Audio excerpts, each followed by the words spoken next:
Peter,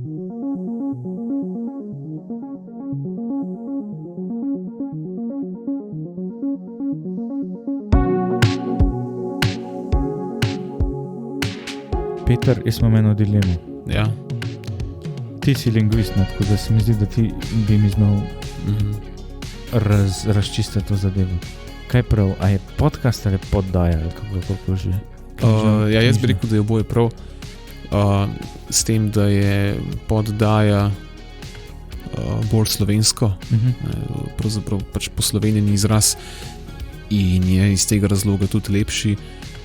Če hočemo jezik negovati, slovenščino negovati, se mi pa zdi zelo dobro, da bi to vprašanje zastavil terminološki sekciji Inštituta za slovenski jezik. Tam imajo potem ta vprašanja pa svoje odgovore, oni objavljajo na spletni strani tam. In te stvari je zelo zanimiv in tudi mogoče pametno brati, ker na marsikaj zanimivega naletiš. In ne vem, če nisem že mogoče naletel na tako vprašanje, podcast oziroma poddaja. Okay. Ampak bi se splačalo to vprašati, ja. Jaz mislim, jaz sem vedno v dilemi, kaj bi uporabljal. Po tvojem mnenju, kaj od zdaj naprej, kaj če uporabljati? Jaz mislim, da je, ja, zdaj glede na to, da sem prej rekel, da je lepš slovensko, poslovenjen izraz, bi kljub temu rajš uporabljal podcast. Zato, ker je to veliko bolj razširjeno. Čeprav, ja, veš, zdaj sem glih rekel, da je bilo lepo, da bi negovali slovenščino, in zdaj delam kontra, A ni to malo taka disonanca, kognitivna v bistvu? Ja, ampak na koncu gre za odločitev. Ja, se vem, ja. Ker v bistvu bi si zelo želel, da bi nekaj bilo, ampak sam ne bi nič naredil za to. Pravzaprav je to čisto, kar sem zdaj povedal. Bi bilo fajn poddaja, če bi ljudje govorili poddaja, ampak nama ni treba, zato ker tega noben ne dela. In tudi še naprej ne bo tega noben delal. Ja, lahko pa prepustiva našim poslušalcem, da se odločijo. Lahko oni odločijo, kaj. No, lej, jaz bi na tem mestu... Kaj pa, če za foro res začnejo govoriti poddaja? Ja, teba. Dobrodošli nazaj v naši poddaji. Ok. No, recimo. Dragi poslušalci, dobrodošli v poddaji Tangenta. Poddaja, ki podaja razne zanimive teme. Nastaja v okviru jezikovnega kolegija v Ljubljani. Danes sva začela s to dilemo, Peter, poddaja ali podcast. Ja. Ampak so jo zdaj v par trenutkih razčistila. Se mi zdi, saj do nadaljnega. Upam, da je ne bova obžalovala. Ne. Če ne pa v naslednji epizodi spremeniva svoj besednjak, se obrneva po vetru. Ja. Vstopili smo že, lahko rečemo, kar krepko v novo leto. Smo konec januarja. Čas neizmerno hitro teče, ne? Ja. Je novo leto ponovadi čas, ko začnemo nekaj novega, in prinaša sam po sebi tudi te novoletne rezolucije, se reče tako. Ja, rezolucije sem videl že ful debat na to temo, kaj to pravzaprav v slovenščini je, ampak neke sorte bi človek rekel za obljube. Za obljube. Sklepi. Mogoče še najbolj sklepi. Ja, sklepi samega zase.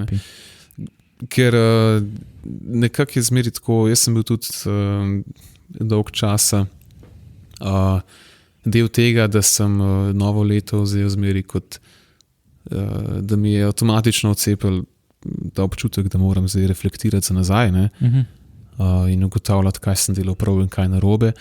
In da ko koledar pride okoli, je pa res tisti čas, ko moram zdaj premisliti o tem in se mogoče izboljšati.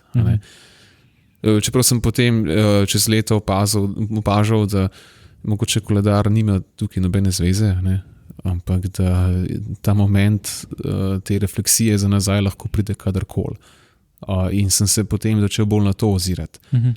Tako da te rezolucije oziroma sklepi novoletni mogoče niso toliko moja stvar, ampak ja, je pa to, vidim pa, da je to kar pogosta zadeva med ljudmi. Ker doskrat govoriš o novoletnih sklepih, ki pa trajajo mogoče mesec, dva. Tako da. Kaj, ti si kdaj kaj tazga imel, si kaj tazga počel?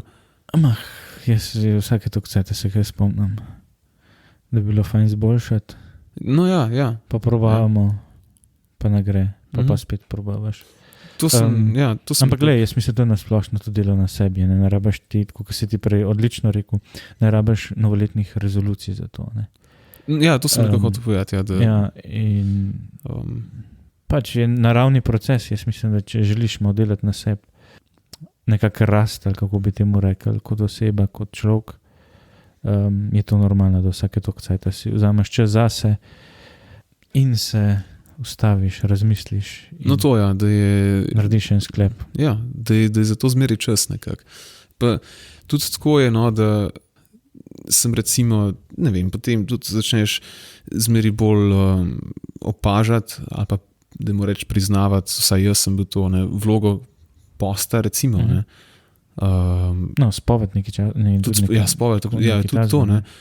Ampak, vem, da sem tudi v postnem času, recimo v začetku postnega časa, je bil to zame čas, ko sem, tisto začel reflektirati, razmišljati za nazaj. Zanimivo poanta, ker je, recimo, pri spovedi, se mi zdi, da je doskrat ta vidika, greš spovedi, da se malo popucaš, ampak se mi zdi, da je tudi neki, vse jaz vedno bolj tako doživljam, tudi ta dimenzija sklepa, mogoče grem jim, a veš, tudi pokore. Jaz se spomnim en od duhovnih spremljevalcev, spovednikov, kakorkoli že rečemo, je doskrat mi dal za pokoro, zdaj se pa ti sam spomnim, kaj te najbolj žul in se lotimo od tega. To je bila zanimiva pokora, ni bilo 5 zdravih Marij, pa oče. Se mi zdaj veliko bolj konkretno, veliko bolj pametno. Da pa nekako vstopaš tudi v konkretno, da ni ena magična formula, izbrisano, ampak da tudi, dobro, da nočem iti v teologijo, ampak posledice greha so pa vedno ostanejo, jih ne moreš brisati. Meni je zmeri ustal nekako, zmeri sem najbolj opažal ali se najbolj zavedal tega, ko moliš kesanje, pravzaprav rečeš tudi trdno sklenem, da se bom poboljšal, in to ni kar neki.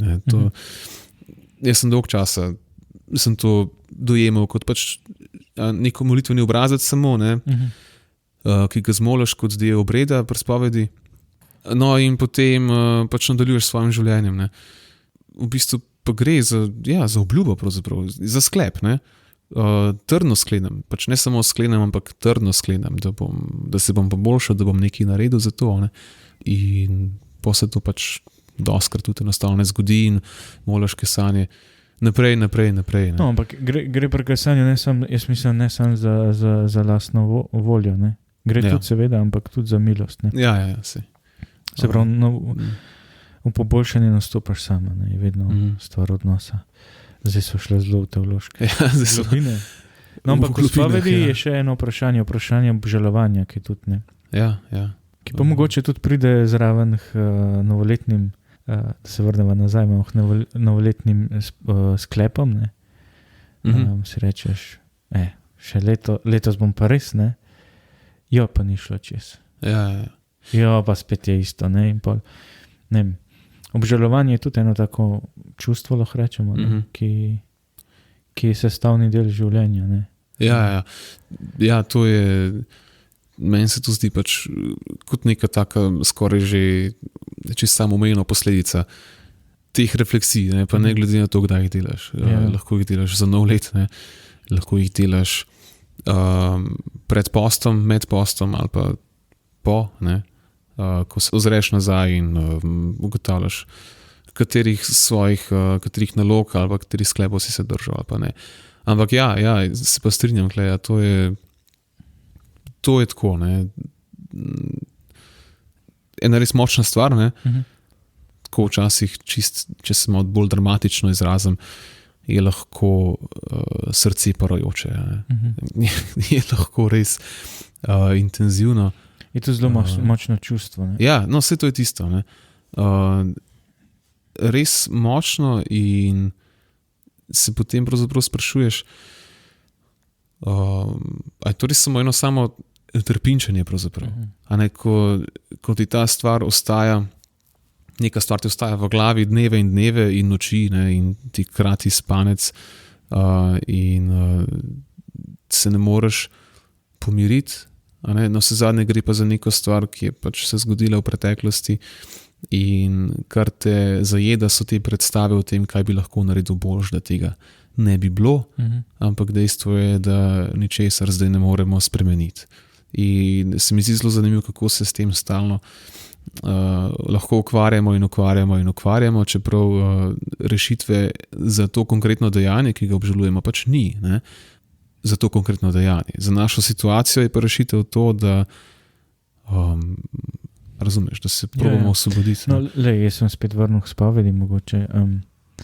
Psihološko gledano je prav ta problem, ne, ki nastane. Ne? Se pravi, pustim nekje to, kar ne morem, mislim, dejanja samega ne morem izničati. Ne? Posledice ostanejo, ne? Ampak da se tega ne spominjam, pa probam nekako stopati. Ne? Se mi zdi, pri obžalovanju je glih to največji izziv, ne? Kako ga predelati. Predelati, ja.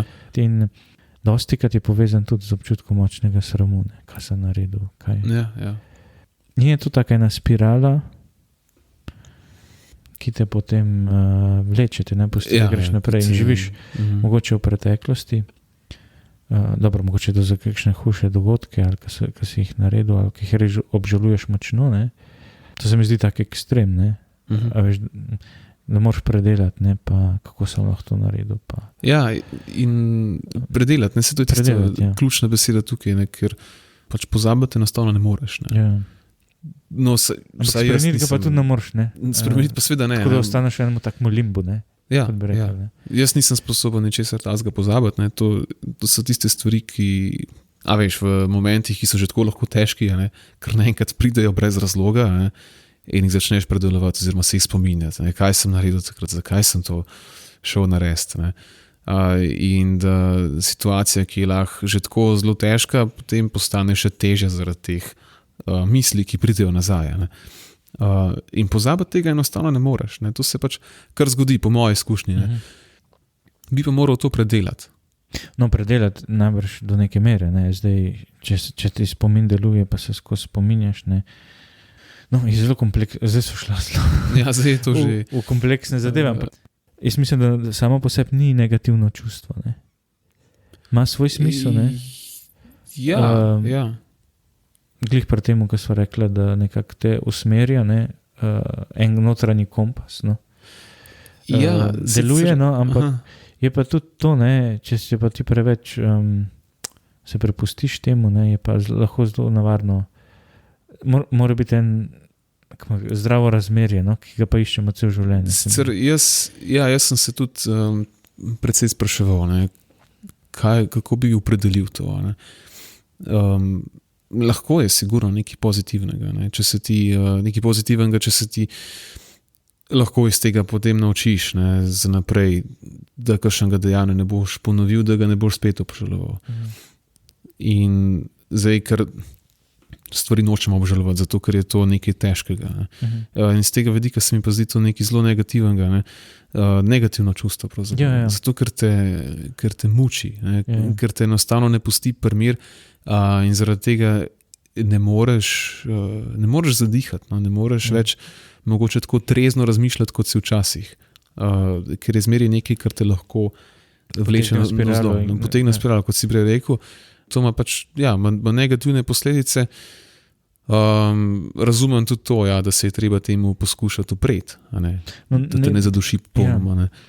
Soočati se s tem, ali pa mogoče tudi občutki lahko tudi občutkih krivde govoril, ne, pretiranih. Lahko pride tudi do enega cinizma v življenju. Ker se nima smisla vse brez veze. Ampak kako to pozitivno obrniti vse, to je en izziv sigurno. No? Ne vem, jaz se mi zdi, da naša družba širše ima kar ta element zbujene krivde. na momente. No, ne vem. Še če primerjam s kakšnimi mediteranskimi, ne vem, kje je bilo, a sem enemu filmu, kjer se recimo irsko ali pa italijanske migrante primerjali, ne v Ameriki. Ne. Tam Italijani, v redu, free, ne bilo vse, medtem ko pa irski način je bil pa veliko bolj tak moralističen, lahko rečemo, ki duši. Ne. Se pravi, dve skrajnosti mogoče včasih. Okolje tudi človeka pogojuje. Ne.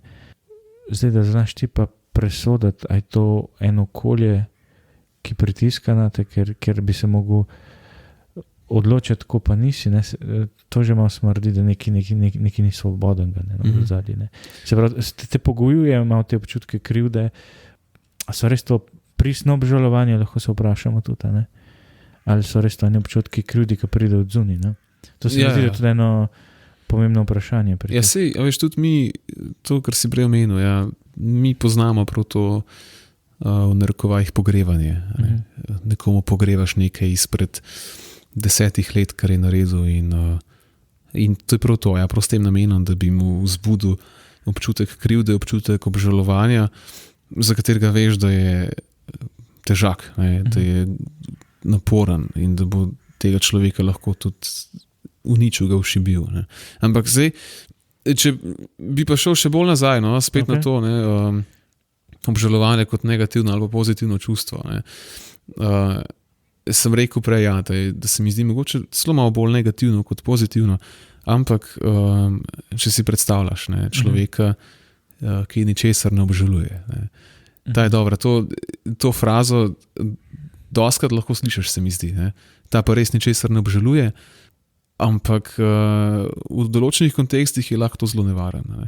Ponad govorimo to o tem, kako uživati življenje, ne, kako dobiti čim več izkušenj, kako narediti nekaj in biti s tem svoboden in živeti s tem. Ne.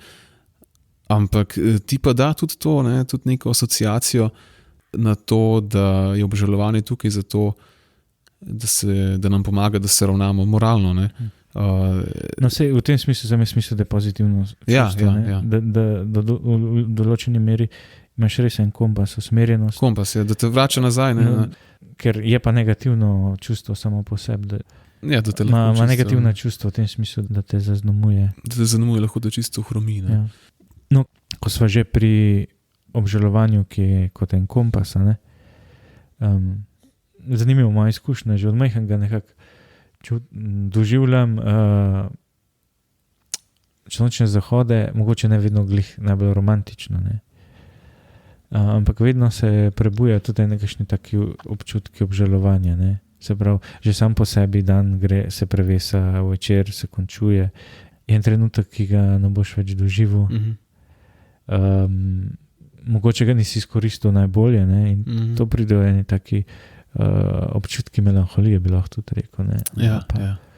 Ja, pa dober, recimo v puberteti, noben me ne mara. A veš, pridejo taki občutki, ne. Zdaj, kako se s tem spopadati, ne. Doskrat te popelje, ko so pregovorili o ta krog, ne, ker z katerega nam je težko včasih uiti, če se mu prepustiš, ne. Če je vsak dan gledanje sončnega zahoda in gojenje. No, pa tudi tako, je nevarnost pri obžalovanju nekega trenutka, da pozabiš v bistvu soočati se s tistim trenutkom, ampak te popelje teh toliko negativnih mislih vedno globje. Ja. Zdaj, ki si omenil sončni zahod, sem se spomnil, da enkrat smo pa res z ene par prijatelji smo gledali na morju na Silvestrovo sončni zahod, v smislu pač, zdaj bo pa sonce zadnjikrat zašlo v tem letu, ne, in avtomatično smo se začeli pogovarjati o teh, o sklepih za naprej, ne, in tudi nekako so prišle zraven stvari, ne, ki smo jih omenjali kot tiste, ki pa nam jih ni uspel v letu recimo uresničiti ali pa delati na njih, ne. In to je bilo še posebej takrat težko, ne.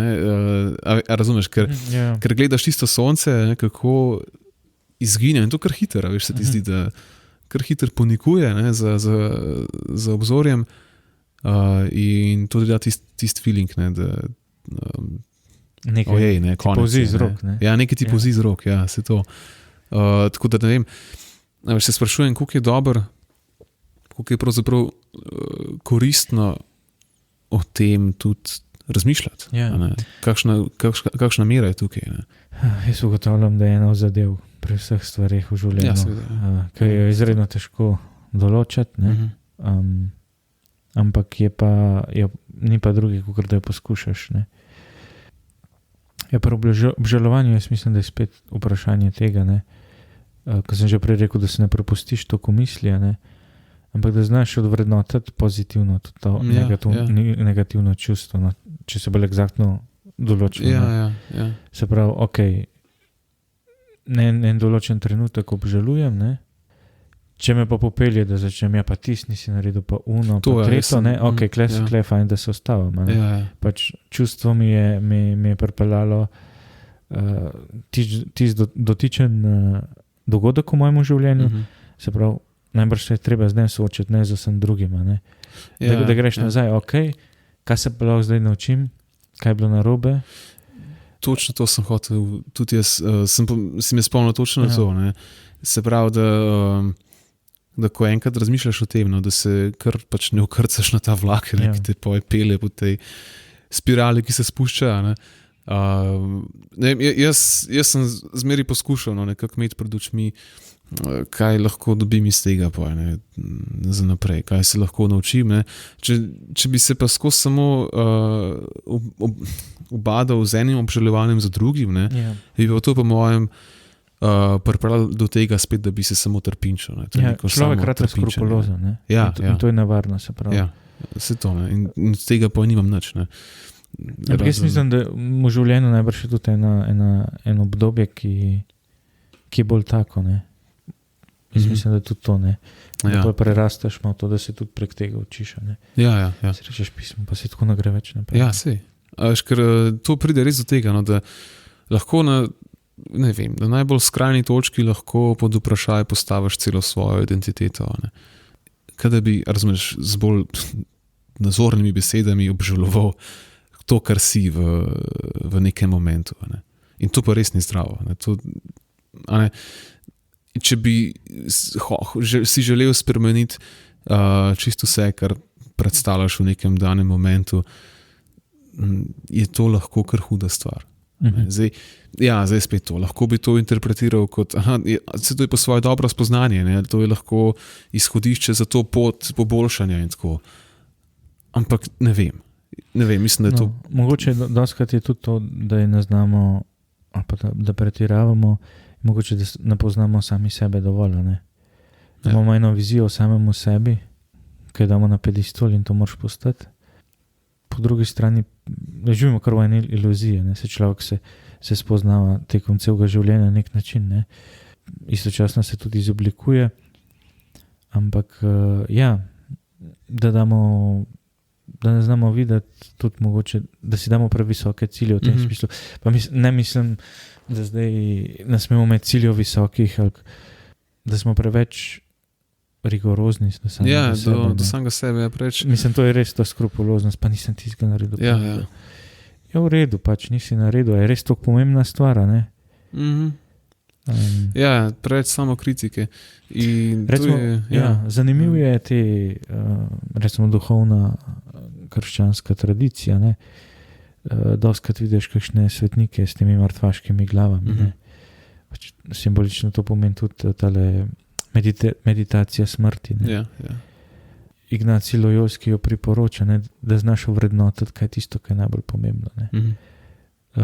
Se mi zdi, da je dostakrat mogoče to tudi lahko pomaga. Zdaj, če bi jaz ta trenutek umrl, kaj je res tisto, kaj je najbolj pomembno v mojem življenju?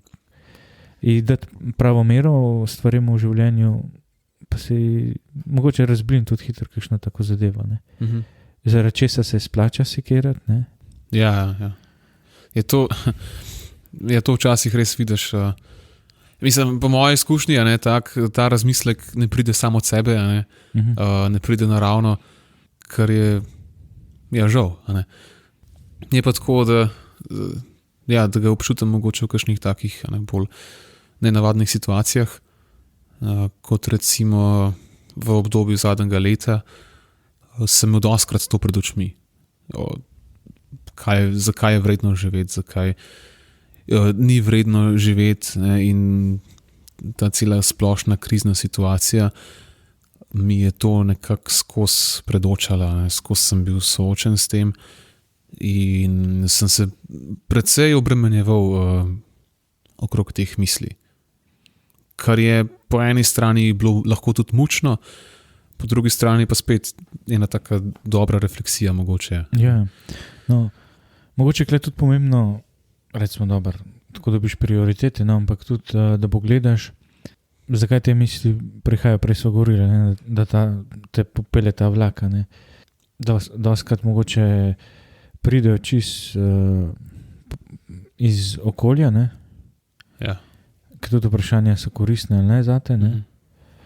A veš, občutki krivde, lahko dobiš, kad te nekdo tudi eno določeno zadevo ti pred oči postavi, ne? Pa ugotoviš, ok, ja, pa res, ne?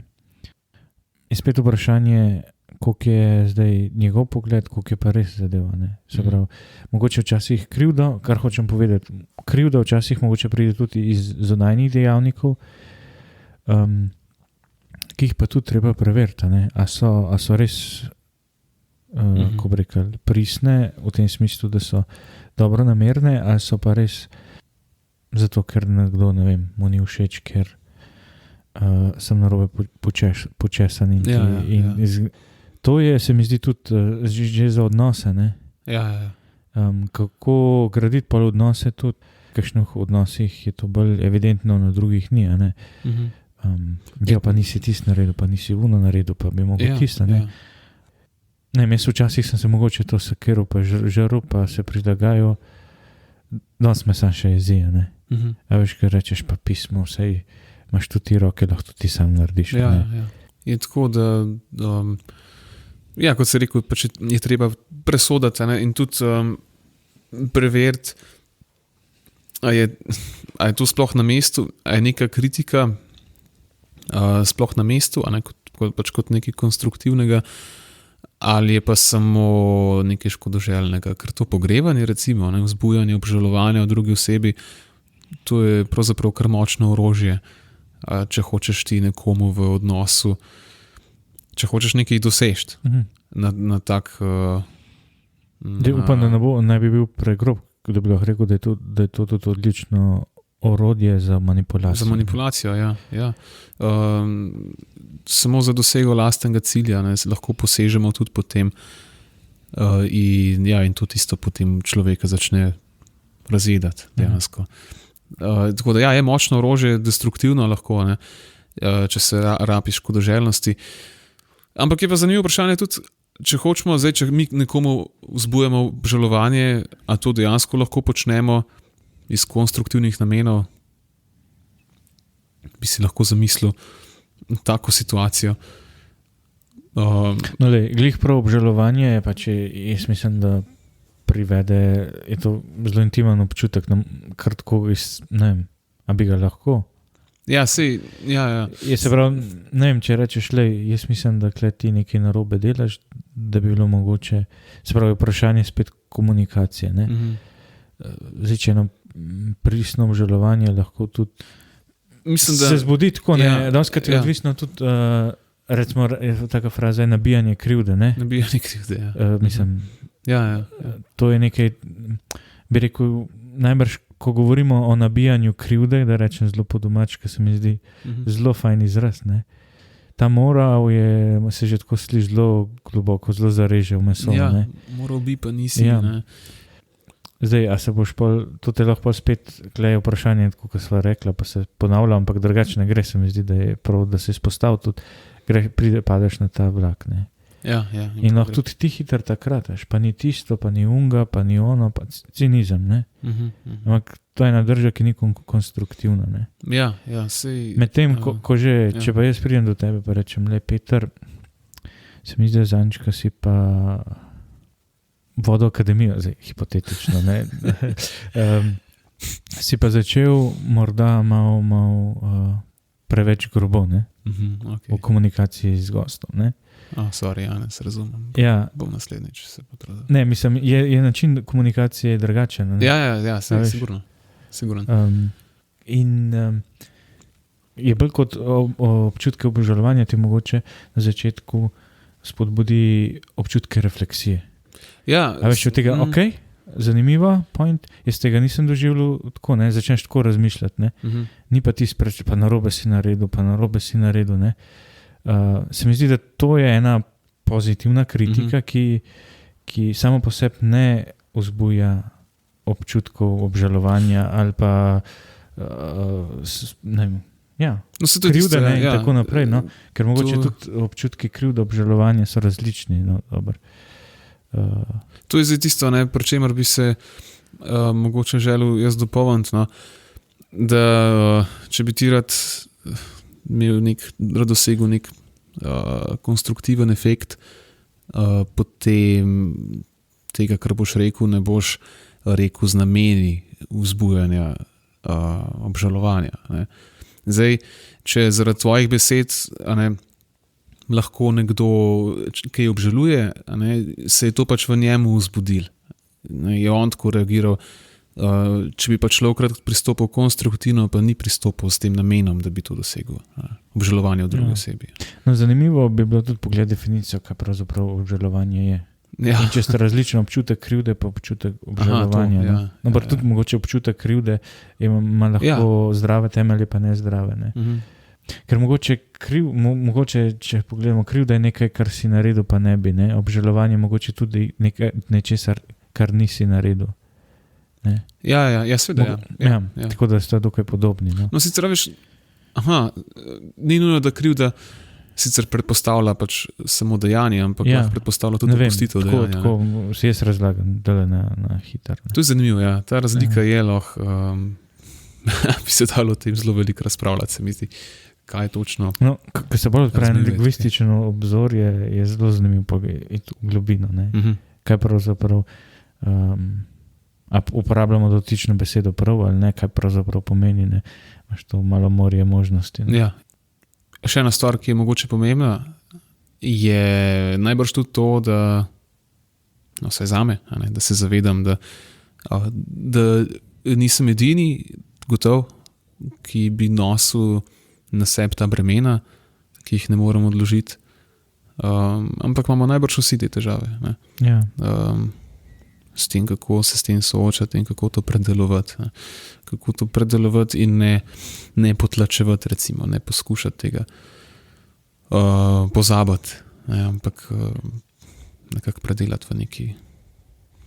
Na koncu nas tudi lahko rečemo, da tudi slabe odločitve nas izoblikujejo. Tako da sem spet ponovil, ne? Pavel se mi zdi izredno lepo to zaokroži. Tisti, ki ljubijo Gospoda, vse pripomore k dobremu. Če gledaš na zadeve dobronamerno, pa jih dobronamerno jemljaš, ne? Se mi zdi, da pride lahko tudi do tega zdravega obžalovanja, ki te odpira življenju, te ne zapira vase. Se mi zdi, da tudi tukaj moramo videti. Gotovo, ja, če eno obžalovanje, ki te zapira vase, ni zdravo, če te pa odpira odnosu v življenju, mogoče je pa zdravo, ne? In ti pomaga prirasti. Zdaj, to si zanimivo, ko smo pregovorili o soočenju z ljudmi, ne? Pa raznimi, ne? Tudi doskrat imamo drugih te negativne misli, pa kaj si mislijo, kaj je pa tako, ne? In tudi tukaj nas popelje ta negativni vlakec smrti. Vlakec, ja. Tudi na svet Ignacija Loyolskega je, da si pred oponentom, ne? Se pravi, vedno mislim dobro drugemu, ne? To te nekako razbremeni. Ja. Pa tukaj ne gre to dotično z obžalovanjem, pa gre predvsem za eno grenkobo v odnosu, ne? Do drugega in do tako. In to so taki, se mi zdi, trikci, ki se jih učimo cel življenje. Ja. Ja, gotovo je sigurno, no, to bi jaz odnesel, ne? Biti dober, osredotočen na to, kar je dober zate. Ja. Če je samo čustvo lahko tako grenko, pa težko za prenašati. Ampak mislim, da ja, zdaj ki si omenil Pavla, pa Ignacija, se mi zdi to zelo taka pomenljiva točka, ne, na kateri lahko tudi skleneva tole epizodo. Ja. Hvala vsem poslušalkam in poslušalcem za spremljanje, za poslušanje. Mi se bomo spet v kontaktu naslednji mesec. Do takrat pa vam z Janezom želiva, da ne obžalujete preveč. Da ne obžalujete preveč, ja. Ali pa da se vsaj konstruktivno, ne, in uspešno spopadate s tem. Ne. Sicer lej. In če pač novoletne rezolucije ali za obljube niso šle skozi, je še vedno naslednji let. Pa tudi ni treba, da se prepustite, ampak da ustrajate. No, še enkrat bi pa povabil tudi vas, da nam mogoče pišete, kaj boš, podaja ali podcast. No, to recimo, ja. Podaja ali podcast. Lahko pa tudi celo kakšen predlog teme. Ja. Če bi koga kaj posebej zanimali, pa bi želel o čem poslušati. Ja. Ampak torej hvala lepa, no, in se slišimo naslednjič. Do naslednjič, živijo.